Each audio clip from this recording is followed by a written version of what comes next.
Nintendo! Hey everyone, this is Chrono, and welcome to my guide for Eranog, the first boss of the Vault of the Incarnates raid in Dragonflight.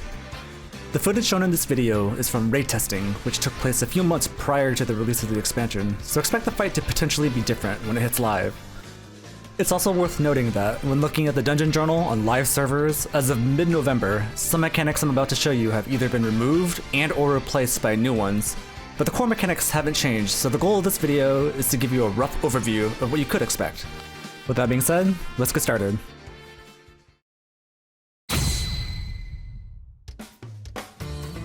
Flame Rift marks a handful of players with a debuff that spawn Flame Scale Terrasec ads when they expire. These little ads will simply fixate on a random player. The Rift also leaves behind a pool of lava that does light fire damage while you're in it. Molten Cleave will be aimed at a random player and deal moderate damage to everyone caught in the cone. The wind-up time is forgiving, so as long as you know it's coming and stand somewhat close to the boss, it's easy to avoid. Burning Wound is a tank swap mechanic that does stacking dot damage. All of Eranog's mechanics, including this, was undertuned during testing, so the number of stacks before taunt swapping will depend on how it's tuned for live. On beta, this was doing so little damage that it was possible to one-tank the boss on both heroic and mythic difficulties, but let's hope that won't be the case on live.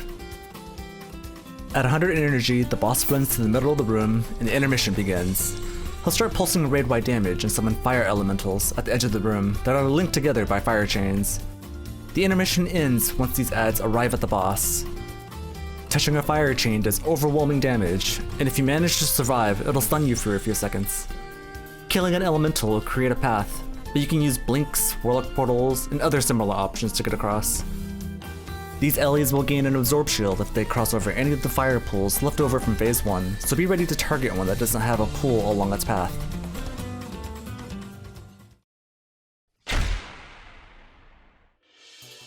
As you would expect from the first boss, the strategy for the iteration of Eranog we saw during testing was pretty straightforward. You'll want to pile up all of the flame rifts right next to each other, or even on top of each other throughout phase 1, so that you're guaranteed to have multiple safe paths in the intermission. This also makes it really easy to AoE down the ads that spawn in.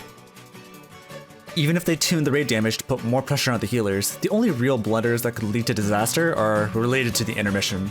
However, in the worst case scenario where all the ads get a shield and there's no way to kill a target in time to get through the fire chains, you could always just use a warlock portal to ignore DPSing the ads entirely.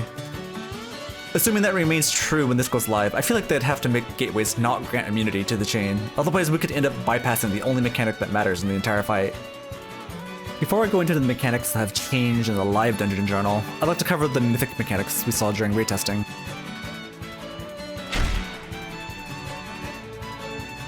Molten spikes pop out of the ground that knock you back for some light damage if you get hit. Not too long after, Eranog will cast Incinerating Roar, which destroys the spikes and several lines of swirlies emanate from them. Getting hit by them knocks you up and does moderate damage. Alongside the regular Flame Rifts, on Mythic, the current tank will be picked by a greater Flame Rift, which will be a noticeably larger circle around the player. This will spawn a Flame Scale Captain, which has 2 abilities. It'll attempt to cast a Pyroblast that must be kicked or it one-shots its target. Leaping Flames will hit 7 targets for light damage, and then apply a magic debuff that ticks for some nasty dot damage. We didn't have any priests to mass the spell, and on our kill pool, we used 2 healers, so this was the main source of deaths during raid testing. On Mythic, a second set of elementals will spawn during the intermission that starts in the middle and travels outwards, greatly reducing the time the raid has to kill an ad before you get chopped.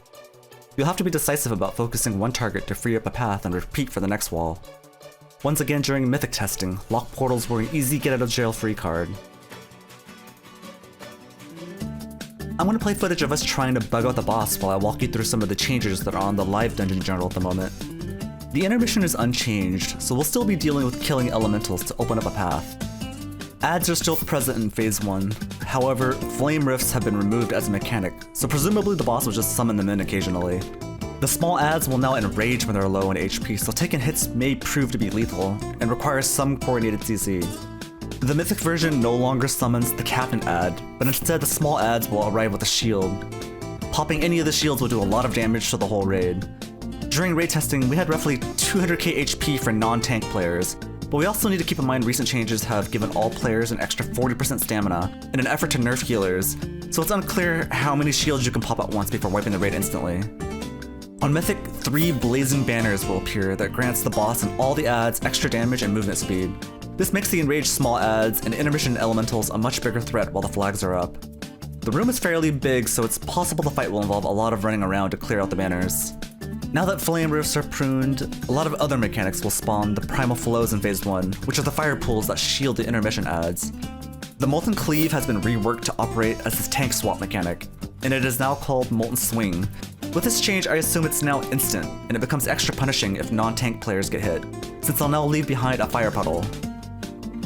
Blazing Brand and Fire Strike are mechanics we don't have visuals for, but they'll be the main source of fire puddles that can't be prevented.